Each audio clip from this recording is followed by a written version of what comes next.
Brainy guys, कल की तैयारी आज से। हाय एस्पिरेंट, आई एम शामिया और मैं आपका स्वागत करती हूँ ब्रेनी काइस में। आज मैं आपके लिए लेकर आई हूँ एंशिएंट हिस्ट्री का टॉपिक, दैट इज दशराजन वॉर। आप सभी महाभारत का युद्ध वर्ल्ड वॉर 1, वर्ल्ड वॉर 2 के बारे में जानते ही होंगे। युद्धों का सिलसिला काफी लंबा है। समय समय पर धर्म, भूमि, धन के लिए युद्ध हुए हैं। परंतु कभी आपने सोचा है दुनिया का पहला युद्ध कहाँ और क्यों और किन के बीच हुआ? आज हम आपको दुनिया के प्रथम युद्ध के बारे में बताएंगे। इसका समय तो निश्चित रूप से नहीं पता है, पर इतिहासकार इसे 1500 ईसा पूर्व का मानते हैं।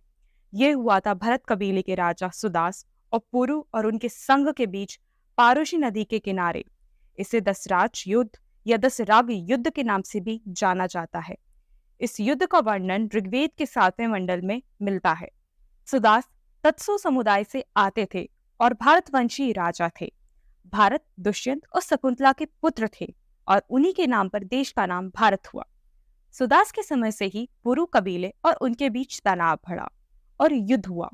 इसका कारण स्पष्ट नहीं है, परंतु इसके कई अलग अलग मत हैं।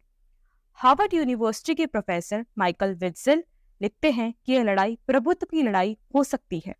दरअसल शुरू में विश्वामित्र सुदास के राजपुरोहित थे, पर बाद में सुदास ने विश्वामित्र को हटाकर वशिष्ठ को नियुक्त कर लिया था। बदले की भावना से विश्वामित्र ने 10 राजाओं की एक कबीलाई संघ का गठन किया। दूसरा कारण जल भी हो सकता है। वैदिक काल में कृषि मुख्य साधन था। पानी कृषि के लिए बेहद कीमती था और पानी आता था नदियों से। रणवीर चक्रवर्ती के अनुसार भारत या पुरु कबीले के बीच नदी पर अधिकार प्राप्त करने के लिए शायद युद्ध हुआ होगा। इसके अलावा भी यह मत है कि ऋग्वैदिक काल में पशुधन के लिए कई बार लड़ाई हुई। संभव है पशुधन के लिए शुरू हुई कोई ऐसी ही लड़ाई युद्ध में तब्दील हो गई हो। कारण कुछ भी रहा हो, लेकिन पुरु और भरत वंश आमने सामने आ गए थे। पुरु वंश अकेला नहीं था, उसके साथ अणु, ध्रुव्यु, पक्त, भलड़, अलिन, परशु, पृथ्यु, सिवास, सिम्यु, भृगु, विशानिन, पनी, मत्स्य। गौर किया जाए तो ये 10 से अधिक कबीले हैं। हो सकता है कि कुछ कबीले खुद को एक ही मानते होंगे और इन्हें विश्वामित्र से मदद प्राप्त हुई थी। अब आते हैं मुख्य लड़ाई पर।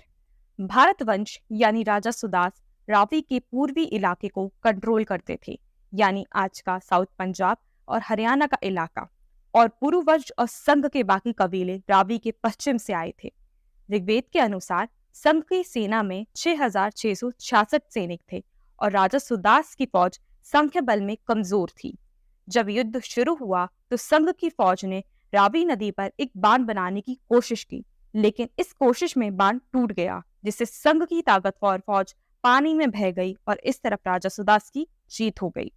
सुदास की जीत सुनिश्चित होने के बाद वे पूर्व की तरफ बढ़ते हैं, जहां उनकी लड़ाई एक और कबीले से होती है। इस कबीले के सरदार का नाम भेद या भेदा बताया गया है।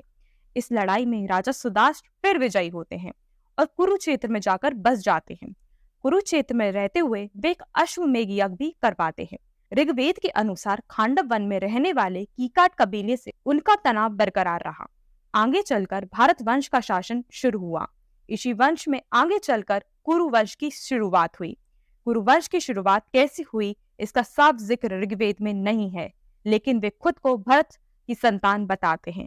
संभव है दशराज युद्ध के बाद पुरु और भरत वंश साथ आए और उन्होंने ही कुरु वंश की शुरुआत की, और इसी कुरु वंश में महाभारत का युद्ध हुआ।